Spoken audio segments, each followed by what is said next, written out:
Magandang araw mga kaibigan.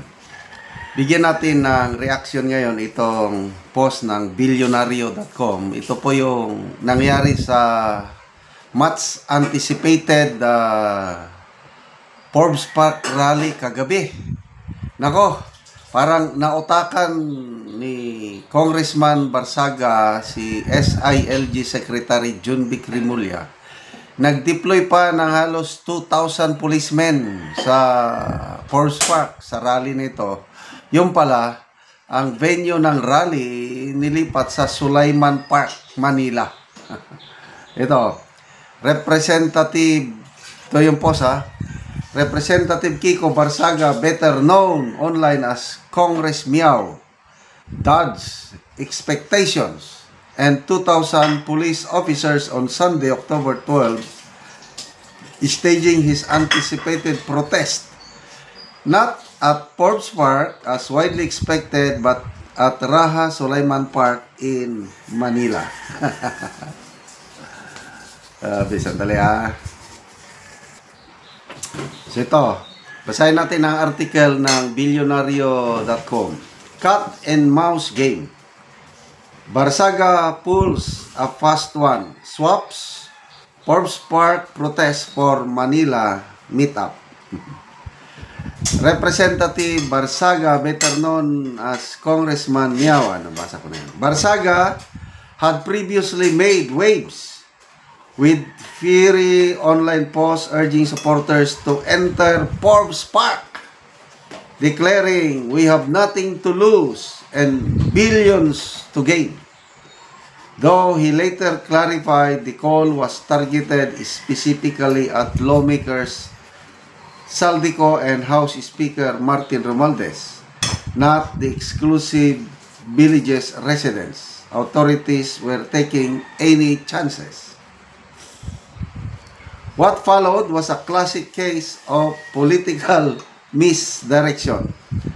While the police stood guard at Forbes Park, Barsaga turned up miles away, smiling and taking selfies with fellow critics of President Marcos Jr.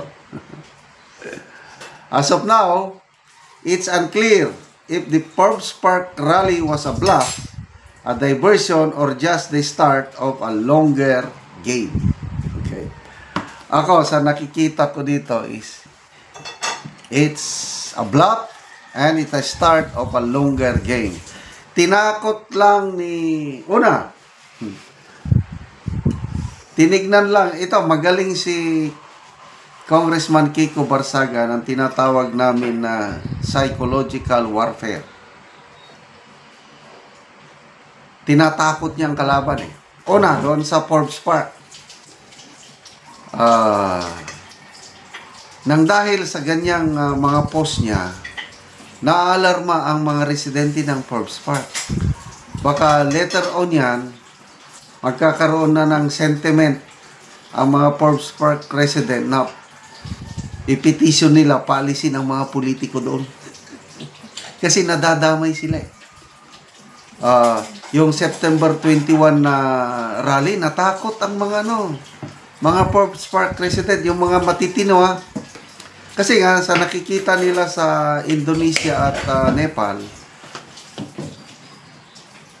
nire-raid o rinaransak ng mga angry residents ang mga bahay ng mga politiko.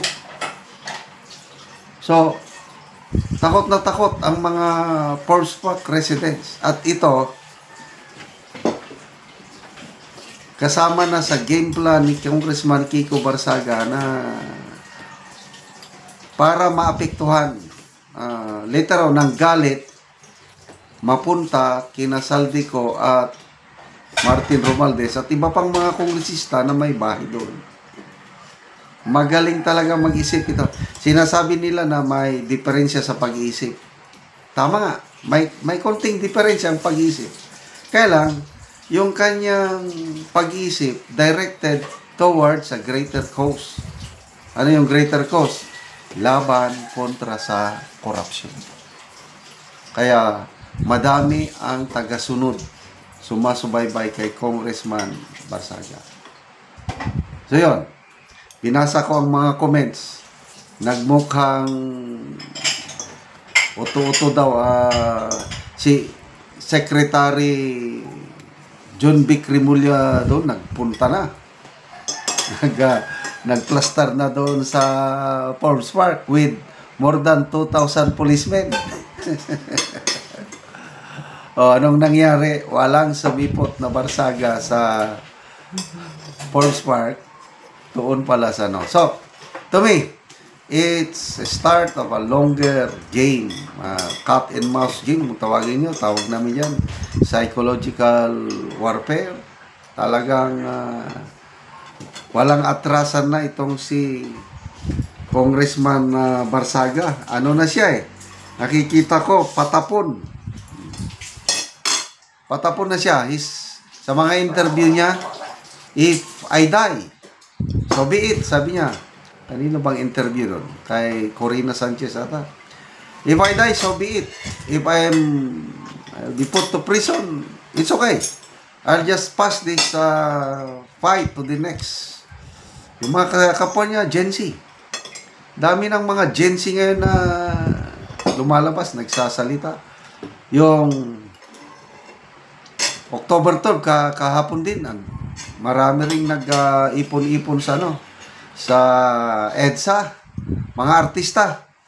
Nakita ko doon kita ko si former Miss Universe Catriona Gray. Nagsasalita na. We the people, sabi niya, we have the power to change this government. At every Friday ata yung protest march o protest may mga noise parades o noise napapanood ko. Talagang sukdulan na ang galit ng taong bayan sa korupsyon. At dahil diyan, naapektuhan ng ating ekonomiya.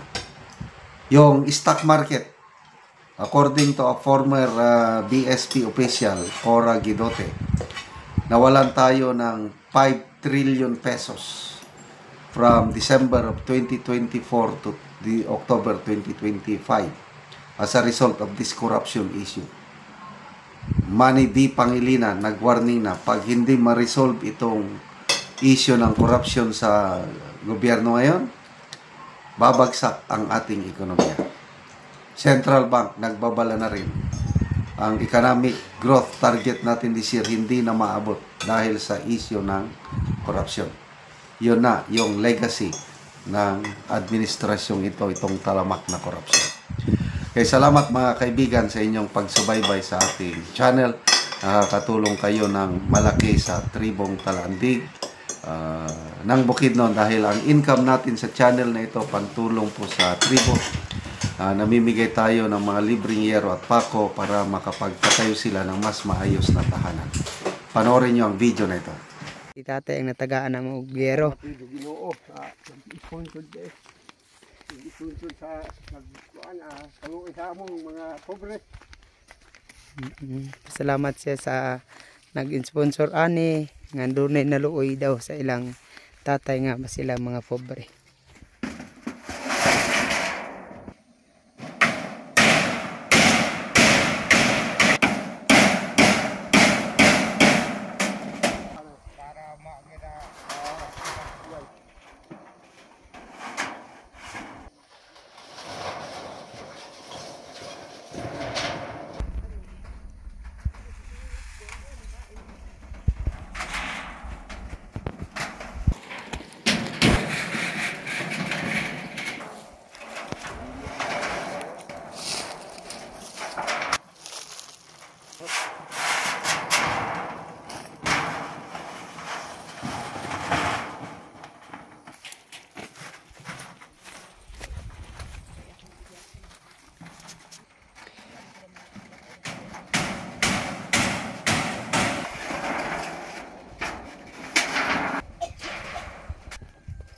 Managyod ang balay ni tatay, nindot na gyud siya nga tan-awon.